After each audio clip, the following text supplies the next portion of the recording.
it seems like you're at that highest level in there. I want to ask, how big is that circuit of getting to number one? Because it's not that well known in the UK, Hmm. as obviously tennis, Wimbledon, Yeah, yeah, yeah. all of that sort of stuff, and a bit of badminton. How what are the levels in paddle? Like how do you get to the top?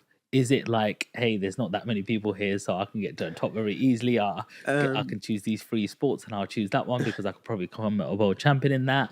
Or what does it entail? Like, how much stamina do I need? How much strength do I need? Balance, like, what should my attributes be to be good in this sport? well, absolutely. It's first of all to be number one in anything. I'm not number one, but Mhm. I'm still got to get there. But to be number one in anything is so tough. And in paddle, like you look at the number ones in the world or even in the country, and they've worked extremely hard to get there. It's super tough to do so. Yeah, it's you've got to be strength conditioning every single day, training every single day. And I think there's only about 90,000 players here in the UK, but still to be at the top of that, you've got to work extremely, extremely hard.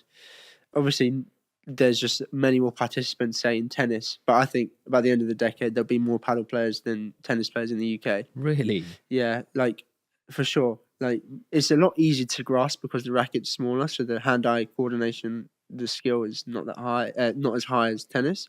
But then the further up you go, it's extremely tough. I'm not even of that amazing level, but you see the guys that are up there, and it's extraordinary to see what they do. Even like the number one British player is amazing. So yeah, So what motivates you? what motivates me is I've got to be the best, like in whatever field. I've got to be on top. I've got to be the one in charge of everything. I don't know if it's the right mindset, but I'm so driven. Like, I mean, I think everyone has this. Like, once they have something, they want more. But it's like I'm never really satisfied. Why? I because you kind of get one chance, and I don't know why you'd be settled when there's more you can get.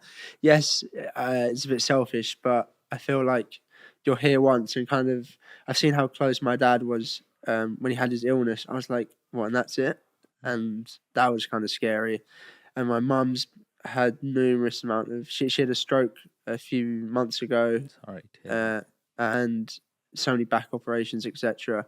So it's kind of like, what, you get one chance, you might as well go for it. And what you looking back to when I left school and I got so much stick, everyone was giving me so much rubbish for it. But I just thought I'd only ever take advice from someone who's in the position I want to be in. So someone who's like not doing whatever I'm doing, trying to tell me what to do. I'm like, okay, thank you, but I'm fine, thanks. So I'd only ever listen to people who are in a position I want to be in.